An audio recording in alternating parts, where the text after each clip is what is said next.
Último bloque de este cuarto programa de Si yo fuese presidente, espectacular. Para todos aquellos que le den like, ¿no es cierto? Está bien a este programa, que son varios, más de 300 tuvimos este último programa. Tenemos para sortear 12 entradas para la obra de teatro Plan B. Así que entre los que vayan participando y los que se vayan metiendo en nuestras redes, participando, suscribiéndose al canal y todo lo demás, vamos a sortear 2 entradas para Plan B.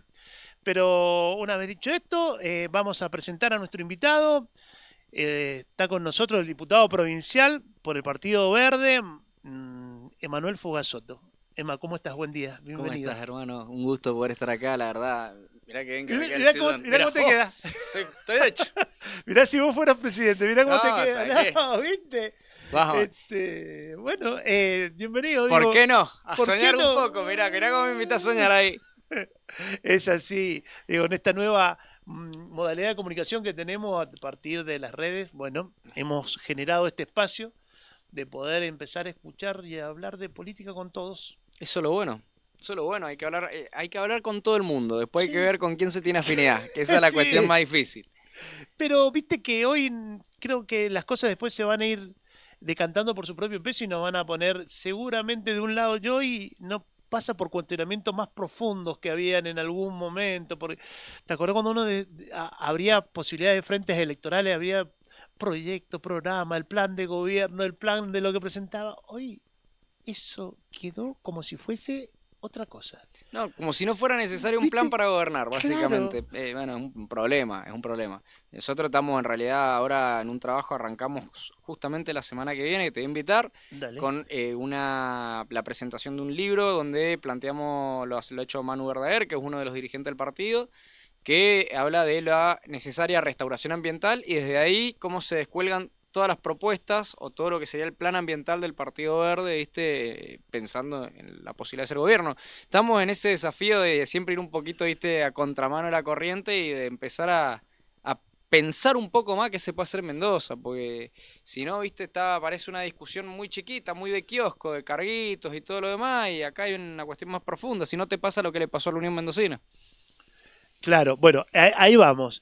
El proceso de frente creo que se ha ido dando en distintas formas en la provincia de Mendoza, no solamente en tema con la Unión Medicina, Juntos por el Cambio, anteriormente el radicalismo con el kirchnerismo, con Cobo, Cristina y Cobo, digo, Y no te olvides de Cornejo, no, que tuvo un rol Cornejo, y importante ahí. Cornejo en todas, no, Claro.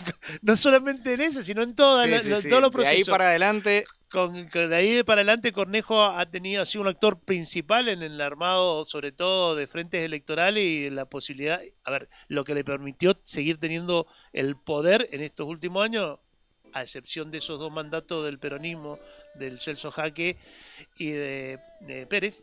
Digo, después el poder de Cornejo dentro de esos frentes se fue asentando y se fue consolidando. Ustedes hoy, como fuerza nueva, digo, ustedes dieron la gran impronta en las últimas elecciones, digo, sobre todo en el primer distrito electoral, donde en lugares complicados como es Guaymallén lograron tener una muy buena elección. sí, sí, sí. Bueno, nosotros venimos trabajando, siempre planteamos lo mismo, ¿no? Ustedes en algún momento eran protectoras. No, no, no. No, Partido Verde Verde, es Partido Partido Verde Verde. desde Digo, hace atando al muchos Mario años. Vadillo a ese proceso. Claro, nosotros arrancamos como Dale. Partido Verde en el 2016. Sí, En 2017 nos presentamos en elecciones, que fue la primera elección que se presenta el Partido Verde, que fuimos en 13 departamentos y que la encabecé yo como diputado nacional, me que acuerdo. tenía 25 años ahí.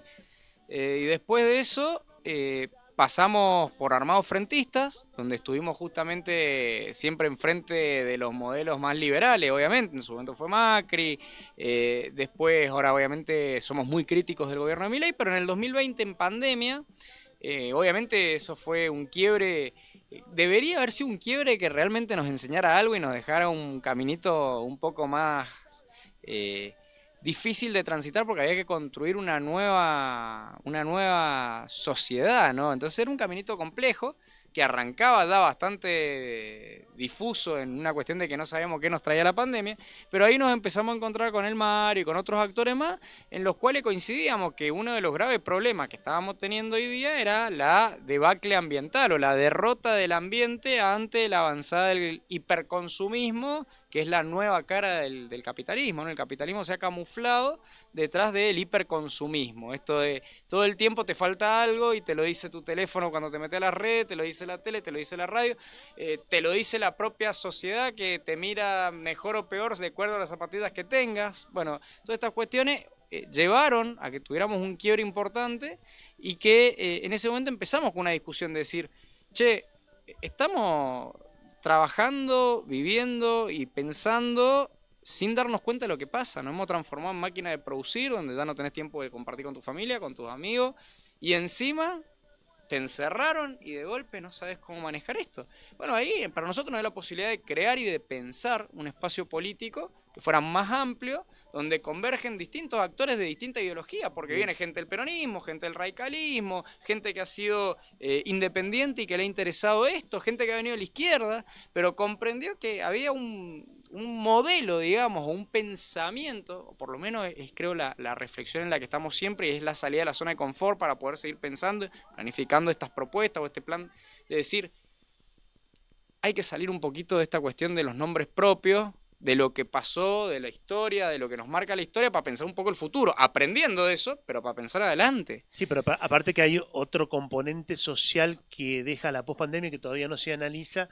que son estos procesos políticos que están emergiendo ahora que no tienen ningún correlato de lógica en función de los resultados. Digo, el claro ejemplo de Milei, un anarquista de la política, prácticamente un outsider, logrando el poder como lo logra y teniendo esa nueva impronta que hay una sociedad que está reviendo los procesos políticos anteriores, porque creo que esto también es lo que se da a partir de la pandemia. Digo, como que hay un nuevo escenario político que todavía ni sociológicamente hemos podido, ni políticamente menos, hemos podido sobrellevar, entender cómo se llega a este electorado, a esta visión de construir poder, digo, desde el Partido Verde. ¿Cómo están visualizando? Porque tenemos elecciones a medio término y cerca. Digo, no sé, todavía nadie sabe la fecha. ¿Vos No, la sabés? sí la sabemos, la fecha. Tenemos elecciones en octubre, el 26 de octubre ya hay elecciones. Bueno, elecciones nacionales. Pero ¿Las ya hay un primer provinciales? proceso. Bueno, las provinciales no la tenemos, pero hay un primer proceso electoral que nos va a llevar a votar y a ver qué es lo que queremos definir en esto, ¿no? Si decir, che, bueno, le vamos a poner un freno, o por lo menos, ya no hablo de freno, ¿no? Porque uno piensa que le puede poner un freno y en realidad le vamos a poner otra óptica a la discusión nacional de decir, le seguimos ajustando a las personas con discapacidad, seguimos complicando a los jubilados, seguimos promoviendo o ensanchando la brecha de desigualdad, o empezamos a darle matices a esta discusión que creo que también tiene que darse, tenemos que salir esto del blanco o negro, ¿no? Decir, che, está bien, vos ejecutivo, mandame el proyecto, mandalo. Ahora, vení con la apertura de que yo te pueda plantear una modificación, vos aceptás de algo y yo cedo algo, que es lo que no podemos lograr acá en Mendoza, porque Cornejo tiene todos los números para hacer lo que quiere, entonces viene y te dice, vamos a tratar esto. Che, ¿y podemos modificar algo? Se trata así. Pero o sea, no hay discusión. Si no querés, no lo voté. ¿Por qué? Porque me sobran los números. Ahora, en ese proceso y en lo que vos planteabas, yo creo que hay dos conceptos claros de la pospandemia y me parece que esos dos conceptos claros de la pospandemia también explican un poco por qué llegó Milei. Milei llega porque planteó un discurso muy simple que era vamos contra la casta y de alguna manera atacó el tema que en ese momento era el tema que más le afectaba a todos, que es la inflación. Entonces claro. Flaco lo único que hacía era hablar de la inflación y el problema era la política. Y ahí es donde entra esta cuestión, ¿no? Cuando el político elige vivir de una manera contraria a la que piensa, deja de ser representativo. Cuando el discurso no está asociado a la realidad del político. Si yo digo, che, ¿saben qué, muchachos? Miren, yo padezco la problemática de la acera, pero yo sigo viviendo en la misma casa, sigo yendo a comprar en el mismo barrio, los vecinos me ven ahí. y yo realmente soy más creíble. Ahora, cuando yo vengo y le digo, no, porque los vecinos de la acera, pero te lo digo de adentro del Dalvian o de adentro de la Bastida, y che, pará, flaco, porque vos la verdad no estás viviendo la realidad que vivimos nosotros. Y también, ahí donde te digo, cuando vos dejás de vivir como pensás, empezás a tener un discurso que no tiene nada que ver. Muchas veces le estás diciendo al vecino cosas que no le importan. Y la problemática pasa por otro lado, pero vos no tenés idea. ¿Por qué? Porque te fuiste a vivir contrario a lo que intentás representar o a lo que intentás de alguna manera llevar con tu discurso, con tu propuesta, con tu proyecto, a la práctica. Entonces es bastante complejo y creo que eso también la gente se cansó de ver políticos ricos y que cada vez la pobreza seguía creciendo, el jubilado seguía... Porque, a ver, también esto hay que tenerlo en cuenta. Hoy día obviamente se ha agravado muchísimo la situación, pero el salario de los jubilados y los últimos 4 años de Alberto Fernández no le mejoraron en nada la realidad de los trabajadores, ¿eh? No fue una cuestión de vos decir, che, los trabajadores se compraron casa, cambiaron auto, hicieron... No, no, no. Ojo, ojo, porque por ahí Milei es consecuencia de esto, ¿no? De decir, che, la verdad, hay una sexta privilegiada que es la que tiene cargo político y el resto vivimos totalmente alejados de la misma realidad que tienen ellos. Y ahí están los privilegios, y este discurso de Milei que por ahí, en un tono bastante violento, logró canalizar ese desencanto y también esa calentura, porque no hay que pensar que la gente no está caliente. No, no, no, no, no, no, y con razón. Y con mucha razón. Con mucha razón. Con digo, mucha razón. A ver, lo que uno después no entiende, o a ver, cuesta entender, sobre todo aquellos que tenemos más recorrido en esto, es, a ver, vos decís, está bien, el problema era inflacionario. Hoy te mienten con el tema del control de la inflación, después del ajuste terrible que pasó en los sectores populares, o las clases trabajadoras, lo que vos quieras, como las quieras llamar, condicionan hasta el consumo de carne. No te estoy hablando de autos 0 kilos, no te estoy hablando nada, Totalmente. te estoy hablando de consumo de carne. Totalmente. Vos notás que hay un deterioro del consumo en forma alarmante, pero te venden con que la inflación está controlada. ¿Para qué querés controlar la inflación? Digo, la respuesta de ¿para qué querés controlar la inflación si no tenés a quién venderle? Es que no hay inflación controlada. Mirá, No. uno de los hace como febrero, marzo, febrero, cuando salía a cuestionar el índice de inflación de enero. Apenas volvimos del receso de la legislatura, Sí. uno de los primeros proyectos que metiera, quería saber cómo estaba calculando la deuda y la inflación y cuestionando la fórmula de la nación. Lógicamente, acá el problema es que cuando vos interpretamos la fórmula como una balanza, Sí. en la balanza vos seguís poniendo, ponele, la canasta alimentaria con una proporción de peso más alto en lo que es la composición o el consumo de los ingresos del hogar, y obviamente vas a tener una variable distorsionada, porque es real que y lo hablo yo con mi vecina cuando voy a la verdulería del barrio, me dice, no, pero mirá, nene, si el tomate sale lo mismo que hace 2 semanas atrás, yo antes, cada vez que venía a comprar tomate, el tomate subía. Está bien, señora, es verdad. Le digo, el tomate se mantenía exacto. Ahora, ¿cuánto te aumentó la luz, el gas y el agua en estos meses? Entonces, ahí está el problema, la proporcionalidad del peso de la balanza en el índice de la fórmula. La canasta alimentaria hoy día no representa el mayor gasto de la familia mendocina. Revíselo en su casa, señora, y va a ver que esto es así. La canasta alimentaria no reviste la mayor erogación dineraria, sí la canasta de servicios. Cuando mirás la luz, mirás el gas, mirás el agua, que el agua aumentó un 100%. Hoy día venía escuchando un podcast, venía de Tunudán y venía escuchando un podcast que un investigador del CONICET hablaba de que, obviamente con el tema del agua y saneamiento y demás, que es un tema bastante grave, están pasando cosas muy graves en Mendoza con esto, no hay control, es bastante complejo la situación, si querés después lo charlamos un poco, o lo profundizamos en otro programa. Vamos a tener, seguro. Pero obvio. Entonces, ¿qué es lo que decía ella? Que la sugerencia que se hacía a la hora de la planificación en servicios públicos, específicamente del agua, como es un derecho humano, el agua y el saneamiento, era que se tenía que interpretar que la tarifa de agua y de saneamiento no debía superar el 3% del ingreso de ese hogar. Yo sinceramente hoy día me pongo a sacar cuenta y están llegando facturas de 150, 200 lucas en casas de familia. ¿Sí? Y vos me decís, ¿tiene medidor? No, no tiene medidor, siguen haciendo la fórmula por superficie. ¿Y dónde están las inversiones? Y las inversiones no están. ¿Y el servicio es mejor? No, tampoco es mejor. ¿Y las pérdidas siguen? Las pérdidas siguen. Entonces, cuando vos mirás en la balanza, obviamente, hoy día la gente que tiene que elegir, ¿Me como un asado con mi familia el domingo? ¿O me aseguro pagar la luz, el gas, el agua, como para poder calentarme un poquito, prender la luz, que mi hijo pueda estudiar, y el internet? Porque el internet hoy día es un servicio esencial. Entonces, ¿pago estas 4 cosas o me como un asado? Y no, pago estas 4 cosas. Y la hora social, y veo. Veo, la prepaga, veo. Ya la prepaga es un lujo. Por eso te No, digo, digo, no, la prepaga a los valores que se manejan en el tema de salud hoy es inviable para cualquier trabajador. no, No por digo, eso, y con buenos salarios. Aquel que obvio, tenga buen salario es inviable para cualquier trabajador. Y no te digo nada los cuentapropistas, los monotributistas o los que es tienen que imposible. pagar un empleado. Vos querés comprar barato o regalado las cosas entre el 27 y el 30 de cada mes, anda a cualquier lugar que no saben cómo pagar sueldo y cómo terminan pagar servicios. La luz, el gas, Totalmente. bajo el costo Pero están totalmente. reventando el tema. Digo, está bueno, Pero esa mentira de la inflación, ¿para qué le claro, sirve al gobierno? Tanto provincial como nacional, para pinchar la paritaria salarial. Entonces, ¿qué dicen Edu ahora? No, la inflación es del 3%, del 1 y pico, del 4. Entonces te dan un aumento del 1,2, 1,5.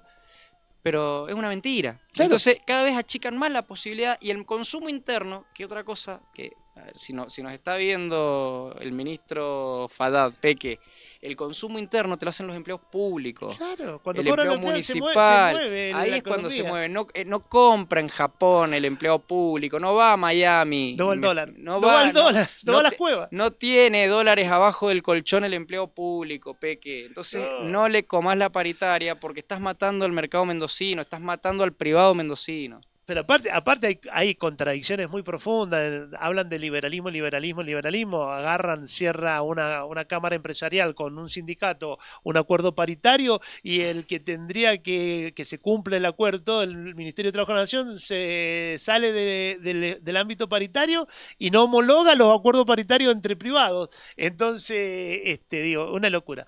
Avanzando, Emma, se vienen las elecciones en medio término. ¿Ustedes cómo piensan encararla o qué visión tienen para este proceso eleccionario que tenemos en algún momento de este año o del principio del año que viene? Porque nadie lo sabe. Ya, la verdad que nosotros como equipo venimos apoyando y acompañando mucho a Mario Badedo, Sí, porque realmente vemos que está enfocado, está teniendo una buena perspectiva de lo que está pasando, coincidimos con esa mirada, coincidimos, el equipo está aportando mucho desde ese lugar para que podamos impulsar y tener un primer candidato o un candidato, un diputado nacional, no un candidato, vamos a tener un candidato a diputado nacional, pero que tengamos un diputado nacional que pueda defender estas banderas que venimos hoy día llevando adelante con proyectos y también con críticas, porque obviamente no nos quedamos solo en la crítica, presentamos proyectos, pero muchas veces el oficialismo no te deja otra posición que la de la crítica. En la legislatura o creemos sea, soy el que único legislador del Partido Verde en la legislatura hoy. en diputados, Diputados, en sí. senadores tenemos senador, sí, sí, Sí, tener un senador. el Duar Chapel. Sí. Y la verdad que en ese esquema estamos dando esa discusión, nos estamos preparando, estamos recorriendo la provincia, estamos convocando a los equipos técnicos, estamos empezando ya a hacer encuentros con las familias mendocinas, porque nosotros vamos a las plazas, vamos con el gazebo, nos ponemos en una plaza con el mate, charlamos con la gente, le comentamos nuestra idea, qué es lo que queremos hacer, recibimos muchas veces o iniciativas o a veces alguna posición que nos termina siendo una crítica constructiva porque nos permite directamente posicionarnos y mejorar eso En para eso van verlo a de otro basar la lugar. campaña. Nosotros siempre vamos a basar en la propuesta ciudadana. Nosotros no vamos a salir de ahí y lo hacemos, pero no es una campaña, es una forma de hacer política. Fíjate que nosotros estamos en los barrios, en la calle, todo el año, todos los días, no solamente salimos 30 días antes. Y Sí, creo porque es lo que difícil, digo, desde el Poder Legislativo, que sin tener herramientas de ejecutivo, ya sea departamentales o provinciales, empezar a militar propuestas de campaña, porque, digo, por ahí muchas veces la legislatura o los consejos deliberantes están tan alejados, si la política está alejado, eso muchas veces está un paso más allá. Entonces, porque para la sociedad, te digo, vos en esto te encontrás, decís, mirá, los legisladores, uno que cree en la república y en la división de poderes, digo, y sostiene la democracia como forma de gobierno, decir, bueno, ¿cómo desde la legislatura articular ese proceso para poder llegar más al vecino para que después el proceso no sea solamente legislativo, sino sea ejecutivo? Bueno, en realidad hay una pregunta que me da pie para decirte lo que realmente pasa. Nosotros aspiramos a gobernar Mendoza, entonces en ese esquema yo no, sin descuidar mi tarea legislativa, lo que demanda mi tarea legislativa, yo actúo, me preparo y formo ideas para poder gobernar Las Heras en 2 años. O sea, esa es mi forma de trabajar. Yo aspiro a ser intendente de Las Heras y estoy trabajando en ese sentido. El Mario aspira a gobernar Mendoza. Entonces, en ese esquema, para nosotros la legislatura es el puntapié inicial. ¿Para qué? Para poder llevar el reclamo de la gente a los lugares donde tenemos que llegar, ir a golpear las puertas de los que hoy están en los ejecutivos, ir a generar soluciones, y si no se hacen cargo, a transformarlo en propuestas porque queremos gobernar Mendoza y a tener más claro el mapa de dónde están los problemas hoy día. Esa es nuestra aspiración. No, Yo creo que es piola. Pero hay un proceso que, digo, en las de medio término siempre hay un electorado que vota más libremente. sí, Digo, obvio. en estos procesos uno vio en algún momento surgió protectora, fiscal, el FIT logró embarcar. Después ese proceso no termina cuajando porque los diputados y legisladores nacionales, como que si están lejos la legislatura o los consejos liberantes acá en la provincia, imagínate lo que es el Congreso de la Nación. Digo, les queda tan lejano que después no se ve capitalizado y bueno, ninguno de esos procesos terminó de cuajar en un proyecto para un ejecutivo provincial o para un departamental. Digo, fue muy difícil después de una muy buena elección en medio término repetir el proceso en eso. ¿Ustedes ese desafío se lo están planteando de poder revertirlo? ¿Cómo es la fórmula? ¿Cómo lo están tratando de elaborar? Para nosotros ha sido más que un desafío, es una cuestión de que estamos lográndolo, digamos, un objetivo que lo estamos cumpliendo. Nosotros en el 2021 sacamos 9 puntos, en el 2023 en una elección ejecutiva sacamos 13, es decir, y en muchos distritos le ganamos inclusive a fuerzas que han gobernado el departamento. Entonces, ¿qué es lo que te quiero decir con esto? Es la forma de hacer política. El legislador muchas veces se aleja porque sale a la calle en años electorales. Y el resto de los años se olvida. Se mete dentro de la oficina, está calentito ahí, presenta algún que otro proyecto, le llevan las cosas Sí, a la... los que salen, porque hay algunos que no salen Eso. ni siquiera en año electoral Ni y en el- se quedan ahí guardados. Nosotros, como te digo, yo salgo de acá, me voy a una reunión. Salgo de ahí, me voy a otra reunión y voy a estar con los vecinos y estoy permanentemente en contacto con la problemática y hacemos denuncias y si tenemos que presentar una acción, la hacemos. Fíjate el impuesto automotor, nosotros votamos en contra en la legislatura, nos parecía que no alcanzaba con eso, nos fuimos y hicimos un amparo. ¿Pero por qué? Porque entendemos que se está vulnerando el derecho a la familia, entonces ejecutamos muchas O cosas. sea, continúan con los procesos administrativos políticos dentro de la legislatura, pero también siguen el proceso judicial por afuera Y cuando ejecutamos lo que podemos ejecutar. ejecutan lo Es que decir, pueden digo, ¿hasta dónde? somos ejecutivos hasta donde nos permite el cargo. Eso es lo que nosotros hemos entendido. Entendemos la legislatura como la herramienta para poder canalizar todos los problemas o las inquietudes y tratar de ir dando soluciones. Y cuando esas soluciones no llegan por parte del Ejecutivo, ejecutamos por donde tenemos que ejecutar. Habían 6 barrios o 7 barrios en Las Heras, el Güemes, el Municipal, el Peluquero y un par de barrios más que no tenían agua. Nosotros hicimos el reclamo en la legislatura, pedimos informe, nos responden, pedimos un proyecto solicitando que se repare las bombas que habían que reparar, no tuvimos respuesta, fuimos a la Comisión de Derecho y Garantía, la Comisión de Derecho y Garantía se hizo una presentación, actuó la Comisión de Derecho y Garantía y a la par le metimos un reclamo administrativo que era directamente orientado, un recurso directamente orientado, que si no nos dan respuesta nos íbamos a mandar para justicia para exigir que le den el agua a los barrios. No solamente le dieron el agua, le están devolviendo la plata que les cobraron de más. O sea, ese es nuestro trabajo. Está bien. Y ese laburo territorial tiene que tener una vuelta en el proceso eleccionario, digo, para poder seguir manteniendo esta lógica en las políticas de Estado. Está bien. Se viene... Si gobernamos Mendoza, no le va a hacer falta a una familia ir a poner un amparo para tener agua, porque nosotros entendemos que el acceso al agua es un derecho humano. O sea, vamos a hacer las inversiones hídricas. Hoy día, AISAM le está cobrando, como hablábamos recién, una fortuna, le cobra 2 o 3 veces los planes de inversiones, pero los planes de inversión no existen. Si vos fueses presidente, ¿minería sí o minería no? Una buena pregunta. Nosotros hemos planteado que tiene que haber minería en Mendoza, lo hemos planteado de una manera muy concreta. Cuando hablamos de la minería, hay una minería de tercer grado que es indispensable para la construcción. Ahora, ¿en qué concepto vamos a discutir otro tipo de minería? Porque acá es donde entra el tema, ¿no? Yo cuando te hablo de minería de tercer grado, sí, porque es indispensable para la construcción, es porque hay un valor agregado en el país, esa mineral que se extrae, La cal, el el cemento. cemento, todo ese mineral que se extrae, después se industrializa. Y después de esa industrialización se utiliza en nuestro país y genera un círculo donde en 3 puntos distintos, 4, porque si incluís la logística en el medio, 4 puntos distintos, se generan empleos y se genera una cadena que le hace al sistema funcionar, no es solamente extractivo. Y por otro lado generas una solución habitacional. Ahora, cuando vos me planteás, como me lo está planteando hoy el gobierno provincial, queremos San Jorge, ¿para qué? ¿Para extraer el cobre? ¿Para qué? Y para extraer el cobre. Y la verdad no. No queremos esa minería en Mendoza. No queremos esa minería en Argentina. ¿Por qué? Porque esa minería le deja menos del 3% de la regalía en declaración jurada de lo que se le antojó decir en boca de pozo al dueño de la mina. O al que tiene la concesión de la mina. ¿Y qué valor agregado te deja? Nada. ¿Cuántos puestos de empleo reales te genera? Pocos. Porque la mayoría de los puestos que vienen de la empresa. Entonces no los tenés vos. ¿Y qué te deja? Y los pasivos ambientales y los pasivos sociales. Porque los pueblos mineros son un desastre. Por eso, y recursos agotados. ¿Y qué finalmente lograste con eso? ¿Le mejoraste la calidad de vida a quién? ¿A Estados Unidos? ¿A Europa? ¿A Canadá? Y después le tenés que comprar tu piedrita transformada en un panel solar 10 veces más cara de lo que te dejaron acá. ¿Dónde está el negocio? Esa minería no la queremos en Mendoza y no la vamos a querer nunca. ¿Vaca muerta? Y Vaca Muerta hoy día... Viste que la joya, todos hablan de la joya. Sí, la joda. Gastan plata por vaca muerta y todavía la vaca está viva. Mirá, yo lo que veo con el problema del extractivismo argentino es que hace, no sé, 30, 40 años que estamos esperando que dé el derrame. Malargüe es el ejemplo más claro. El 90% del gas de la provincia sale de Malargüe. Malargüe no tiene gas. 2 cuadras alrededor de la plaza no hay más gas. Entonces vos decís, ¿dónde está el derrame? ¿Qué es lo que benefició a los malargüinos el hecho de tener la producción más grande de gas de la provincia?